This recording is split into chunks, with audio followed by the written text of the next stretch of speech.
Hello friends, welcome back to exams tutorial. 2024 TET paper 1 నుంచి psychology previous బిట్స్కి సంబంధించిన వీడియోని చేయడం జరుగుతుంది. ఎవరైనా ఛానల్ని ఫస్ట్ టైం చూస్తున్నట్లయితే ఛానల్ని సబ్స్క్రైబ్ చేసుకొని చూడండి. అలాగే వీడియో చూస్తున్న ప్రతి ఒక్కరూ వీడియోని లైక్ చేసి మీ మిత్రులకు షేర్ చేయండి. ఎక్కువగా ప్రీవియస్ బిట్స్ నుంచి క్వశ్చన్స్ అనేటివి రావడం జరుగుతుంది కాబట్టి వాటికి సంబంధించిన వీడియోలను చేయడం జరుగుతుంది. ఫస్ట్ క్వశ్చన్ చూసుకున్నట్లయితే, వికాసం క్రమానుగతమైనది అనే నియమానికి సంబంధించి సరికాని క్రమాన్ని గుర్తించండి. సైకాలజీ ప్రీవియస్ బిట్స్ నుంచి చాలా వరకు బిట్స్ అనేటివి రిపీటెడ్గా అడగడం జరుగుతుంది. విద్యా ఉద్యోగానికి సంబంధించిన మరింత సమాచారం తెలుసుకోవాలనుకుంటే మన వాట్సాప్ గ్రూప్లో కానీ లేదా టెలిగ్రామ్ గ్రూప్లో కానీ జాయిన్ అవ్వండి. వాటికి సంబంధించిన గ్రూప్ లింక్స్ అనేటివి క్రింద డిస్క్రిప్షన్లో ఇవ్వడం జరిగింది. దీనికి ఆన్సర్ చూసుకున్నట్లయితే ఆప్షన్ 4 భాషణం, శ్రవణం, పఠనం, లేఖనం. క్రమానుగతమైంది, వికాసం అనేది క్రమానుగతమైంది అనే నియమానికి సంబంధించి సరికాని క్రమం చూసుకున్నట్లయితే ఆప్షన్ 4. నెక్స్ట్ క్వశ్చన్, కోల్బర్గ్ ప్రకారం ఉత్తర సాంప్రదాయ స్థాయి వ్యక్తిలో కనిపించే లక్షణం ఏది? ఆప్షన్స్ని జాగ్రత్తగా పరిశీలించి ఆన్సర్ చేయండి. టెట్ ఎగ్జామ్లో కానీ డిఎస్సి ఎగ్జామ్లో కానీ సైకాలజీకి సంబంధించిన ప్రశ్నల సరళి అనేది ఈ రకంగానే ఉండడం జరుగుతుంది. ఆప్షన్ 4 విశ్వవ్యాప్తమైన నైతిక విలువలను పాటించాలని కోరుకోవడం. ఉత్తర సాంప్రదాయ స్థాయిలో వ్యక్తిలో కనిపించే లక్షణం చూసుకున్నట్లయితే ఆప్షన్ 4. నెక్స్ట్ క్వశ్చన్, కౌమార దశ లక్షణం ఏది? ఇచ్చిన ఆప్షన్స్ నుంచి కౌమార దశ లక్షణాన్ని గుర్తించండి అని ప్రశ్న అడగడం జరిగింది. దీనికి ఆన్సర్ చూసుకున్నట్లయితే ఆప్షన్ 2 సంఘాన్ని విస్మరించడం. కౌమార దశ లక్షణం వచ్చేసి సంఘాన్ని విస్మరించడం. శారీరక మార్పులు నిలకడగా ఉండడం అనేది కౌమార దశ లక్షణం కాదు. ప్రశాంతంగా ఉండడం అనేది కూడా కౌమార దశ లక్షణం కాదు. భిన్న లింగ వ్యక్తులతో నిలకడగా వ్యవహరించడం కూడా కౌమార దశ లక్షణం కాదు. కౌమార దశ లక్షణం వచ్చేసి సంఘాన్ని విస్మరించడం. ఆప్షన్ 2 అనేది సరైన సమాధానం. నెక్స్ట్ క్వశ్చన్, ఎరిక్సన్ ప్రకారం వ్యక్తులు గుర్తింపు, ఉనికి కోసం ఇతరులను ఆరాధించే, అనుకరించే దశ ఏది? వ్యక్తి పూజ కౌమార దశలో కనిపిస్తుంది. ఆప్షన్ 4 అనేది సరైన సమాధానం. నెక్స్ట్ క్వశ్చన్ చూసుకున్నట్లయితే, విశ్వ వ్యాకరణ సిద్ధాంతం వీరికి చెందినది. యూనివర్సల్ గ్రామర్ థియరీ అనేది వీరికి చెందినది. దీనికి ఆన్సర్ చూసుకున్నట్లయితే ఆప్షన్ 3 చోమ్స్కీ. నోమ్ చోమ్స్కీ విశ్వ వ్యాకరణ సిద్ధాంతాన్ని ప్రతిపాదించడం జరిగింది. ఆప్షన్ 3 అనేది సరైన సమాధానం. నెక్స్ట్ క్వశ్చన్ చూసుకున్నట్లయితే, బాధాకరమైన విషయాలను, అపజయాలను, అవమానకరమైన అనుభవాలను బలవంతంగా మర్చిపోవడానికి చేసే ప్రయత్నాన్ని ఏమంటారు? బలవంతమైన, అవమానకరమైన అనుభవాలను బలవంతంగా మర్చిపోయే ప్రయత్నాన్నే దమనం అని పిలుస్తారు. ఇది దమనం అనే రక్షక తంత్రాన్ని ఉపయోగించడం జరుగుతుంది. ఆప్షన్ 2 అనేది సరైన సమాధానం. నెక్స్ట్ క్వశ్చన్, మానసిక ఆరోగ్య ఉద్యమానికి మూల పురుషుడు ఎవరు? ప్రశ్నల సరళిని అర్థం చేసుకునే ప్రయత్నం చేయండి. మానసిక ఆరోగ్య ఉద్యమానికి మూల పురుషుడు క్లిఫోర్డ్ బీర్స్. ఆప్షన్ 3 అనేది సరైన సమాధానం. నెక్స్ట్ క్వశ్చన్, ఈ విధమైన ఆలోచనలు కలవారు సృజనాత్మక అంశాలకు చెందిన పరీక్షల్లో ఎక్కువ స్కోరు సాధిస్తారు. దీనికి ఆన్సర్ వచ్చేసి ఆప్షన్ 4 విభిన్న ఆలోచనలను కలిగిన వారు సృజనాత్మక అంశాలకు చెందిన పరీక్షల్లో ఎక్కువ స్కోర్ సాధించడం జరుగుతుంది. ఆప్షన్ 4 అనేది సరైన సమాధానం. నెక్స్ట్ క్వశ్చన్, నాగలక్ష్మి కొత్త వారితో సులభంగా స్నేహం చేయగలదు. ఇది ఈ రకమైన ప్రజ్ఞ. మీ యొక్క ఆన్సర్ని కామెంట్ బాక్స్లో తెలియజేసే ప్రయత్నం చేయండి, లేదా చివరిలో 30 ప్రశ్నలకు ఎన్నింటికి మీరు సరైన సమాధానం గుర్తించారో కామెంట్ రూపంలో తెలియజేసే ప్రయత్నం చేయండి. దీనికి ఆన్సర్ వచ్చేసి ఆప్షన్ 1 సాంఘిక ప్రజ్ఞ. సాంఘిక ప్రజ్ఞ వల్ల నాగలక్ష్మి కొత్త వారితో సులభంగా స్నేహం చేయగలదు. ఆప్షన్ 1 అనేది సరైన సమాధానం. నెక్స్ట్ క్వశ్చన్, విద్యార్థి చురుకుదనంపై గ్లూకోజ్ ప్రభావంను అంచనా వేసే ప్రయోగంలో విద్యార్థి చురుకుదనం అనేది. ఇలాంటి క్వశ్చన్స్ అనేది చాలా వరకు ప్రతి సెట్లో రావడం జరుగుతుంది. క్వశ్చన్ సరళిని అర్థం చేసుకునే ప్రయత్నం చేయండి. దీనికి ఆన్సర్ వచ్చేసి ఆప్షన్ 1 పరతంత్ర చరం. ప్రయోగంలో విద్యార్థి చురుకుదనం అనేది పరతంత్ర చరం. ఆప్షన్ 1 అనేది సరైన సమాధానం. నెక్స్ట్ క్వశ్చన్, ఒకదానికొకటి దగ్గరగా ఉన్న అంశాలను ఒక సమూహంగా ఏర్పరచడాన్ని ఈ నియమం తెలియజేస్తుంది. 11వ ప్రశ్నకు ఆన్సర్ చూసుకున్నట్లయితే ఆప్షన్ 2 సామీప్య నియమము. ఒకదానికొకటి దగ్గరగా ఉన్న అంశాలను సమూహంగా ఏర్పరచడాన్ని సామీప్య నియమం అంటారు. ఆప్షన్ 2 అనేది సరైన సమాధానం. ప్రతి ఒక్కరూ మీ యొక్క ఆన్సర్లను కామెంట్ రూపంలో తెలియజేసే ప్రయత్నం చేయండి. Next question. పునర్బలనం చెందిన ఆచరణల వల్ల ప్రవర్తనా రీతిలో ఏర్పడే దాదాపు శాశ్వతమైన మార్పు అనే నిర్వచనం దీనికి చెందినది.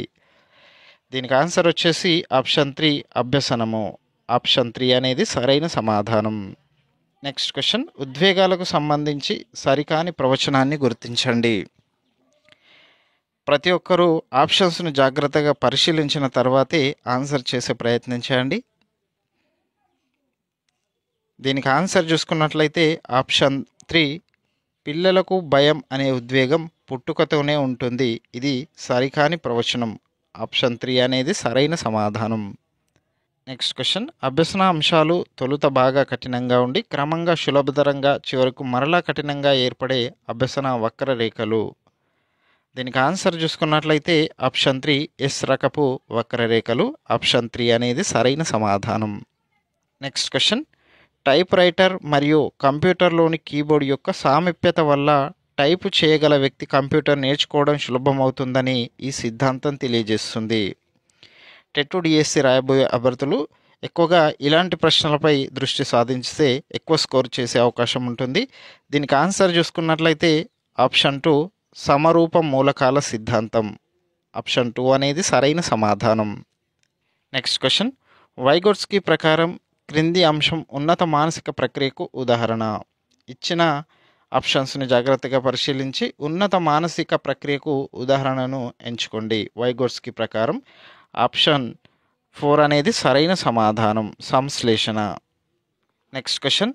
సరైన జతను గుర్తించండి. ఇక్కడ ఒకటి సరైన జత ఇచ్చి మిగతావన్నీ సరికాని జతలు ఇవ్వడం జరిగింది. దీనికి సరైన సమాధానం చూసుకున్నట్లయితే ఆప్షన్ 2 మానసిక చలనాత్మక రంగం హస్తలాగనం. ఆప్షన్ 2 అనేది సరైన సమాధానం. Next question. క్రింది వానిలో గౌణ అవసరం ఏది? సేమ్ క్వశ్చన్ ఇప్పటి వరకు 3 సెట్లలో సేమ్ క్వశ్చన్ రిపీట్ కావడం జరిగింది. జాగ్రత్తగా ఇలాంటి క్వశ్చన్స్ని ఎక్కువగా ఫోకస్ చేయండి. దీనికి ఆన్సర్ చూసుకున్నట్లయితే ఆప్షన్ 4 దుస్తులు. గాలి, ఉష్ణోగ్రత, వ్యాయామం అనేది ప్రాథమిక అవసరాలు అయితే దుస్తులు అనేటివి గౌణ అవసరం కిందికి వస్తాయి. ఆప్షన్ 4 అనేది సరైన సమాధానం. Next question. 3 నుంచి 5 సంవత్సరాల వయసు గల పిల్లల్లో ఏర్పడే భావన ఏది? దీనికి ఆన్సర్ వచ్చేసి ఆప్షన్ 3 రంగు భావన. రంగు భావన అనేది 3 నుంచి 5 సంవత్సరాల వయసు గల పిల్లల్లో ఏర్పడుతుంది. ఆప్షన్ 3 అనేది సరైన సమాధానం. Next question. మానసిక శారీరక ఆఘాతం వల్ల జరిగే అపసామాన్య విస్మృతి ఏది? దీనికి ఆన్సర్ వచ్చేసి ఆప్షన్ 1 ఆమ్నీషియా. ఆప్షన్ 1 అనేది సరైన సమాధానం. Next question. అభ్యసన వైకల్యం అన్న భావనను మొట్టమొదటిగా ఉపయోగించినది ఎవరు? దీనికి ఆన్సర్ వచ్చేసి ఆప్షన్ 1 శాముల్ కిర్క్. ఆప్షన్ 1 అనేది సరైన సమాధానం. Next question. Docx file format అర్థం గుర్తించండి. దీనికి ఆన్సర్ చూసుకున్నట్లయితే option 3 Microsoft Word open XML document. దీనికి ఆన్సర్ వచ్చేసి ఆప్షన్ 3. Next question. NCPF అనగా ఏమిటి? ఇలాంటి విస్తరణ రూపానికి సంబంధించిన ప్రశ్నలు కూడా 1 లేదా 2 ప్రశ్నలు వచ్చే అవకాశం ఉంది. జాగ్రత్తగా పరిశీలించండి. ఆప్షన్ 2 అనేది సరైన సమాధానం. Next question. తరగతి గది చిన్న మోతాదు సమాజం అని చెప్పిన వారు ఎవరు? తరగతి గదిని చిన్న మోతాదు సమాజంతో పోల్చిన వ్యక్తి జాన్ డూయి. ఆప్షన్ 3 అనేది సరైన సమాధానం. Next question. RTE 2009 ప్రకారం ఎలిమెంటరీ విద్య అనగా? RTE 2009 ప్రకారం ఎలిమెంటరీ విద్య అనగా 1వ తరగతి నుంచి 8వ తరగతి వరకు ఉన్న విద్యను ఎలిమెంటరీ విద్య అంటారు. RTE 2009 ప్రకారం. ఆప్షన్ 4 అనేది సరైన సమాధానం. Next question. ADHD అనగా ఏమిటి? దీనికి ఆన్సర్ చూసుకున్నట్లయితే ఆప్షన్ 1. Next question. అన్మెమోరీ పుస్తక రచయిత ఎవరు? ఈ ప్రశ్న అనేది ఇప్పటికీ 2 టైమ్స్ అడగడం జరిగింది. దీనికి ఆన్సర్ చూసుకున్నట్లయితే ఆప్షన్ 4 ఎబ్బింగ్హాస్. అన్మెమోరీ అనే పుస్తక రచయిత ఎబ్బింగ్హాస్. ఆప్షన్ 4 అనేది సరైన సమాధానం. Next question. ఏబీసీ కార్డు ఉపయోగం. ఇచ్చిన ఆప్షన్స్ను జాగ్రత్తగా పరిశీలిస్తే సరైన ఆన్సర్ను గుర్తించవచ్చు. దీనికి ఆన్సర్ చూసుకున్నట్లయితే ఆప్షన్ 3 విద్యార్థి అంతర్జాలం మరియు దూర విద్య ద్వారా సాధించిన క్రెడిట్లు నిల్వ చేయుటకు ఏబీసీ కార్డును ఉపయోగిస్తారు. ఆప్షన్ 3 అనేది సరైన సమాధానం. నెక్స్ట్ క్వశ్చన్, పఠనపరమైన వైకల్యం. వైకల్యాలకు సంబంధించి క్వశ్చన్ అనేది ఖచ్చితంగా రావడం జరుగుతుంది. దీనికి ఆన్సర్ వచ్చేసి ఆప్షన్ 1 డిస్లెక్సియా. పఠనపరమైన వైకల్యాన్ని డిస్లెక్సియా అంటారు. ఆప్షన్ 1 అనేది సరైన సమాధానం. నెక్స్ట్ క్వశ్చన్, క్రింది వానిలో అన్వేషణ నైపుణ్యం. దీనికి ఆన్సర్ చూసుకున్నట్లయితే ఆప్షన్ 1 కారణాలను ఊహించడం. ఆప్షన్ 1 అనేది సరైన సమాధానం. ఇది ఫ్రెండ్స్ 2024 టెట్ పేపర్ 1లో అడిగిన సైకాలజీకి సంబంధించిన ప్రీవియస్ బిట్స్. చాలా వరకు బిట్స్ అనేటివి రిపీటెడ్గా రావడం జరుగుతుంది ప్రతి సెట్లో చూసుకున్నట్లయితే. ఇలాంటి మరిన్ని వీడియోలకు సంబంధించి ఛానల్ని సబ్స్క్రైబ్ చేసుకోండి. అలాగే వీడియో చూస్తున్న ప్రతి ఒక్కరు వీడియోని లైక్ చేసి మీ మిత్రులకు షేర్ చేయండి. Thank you for watching.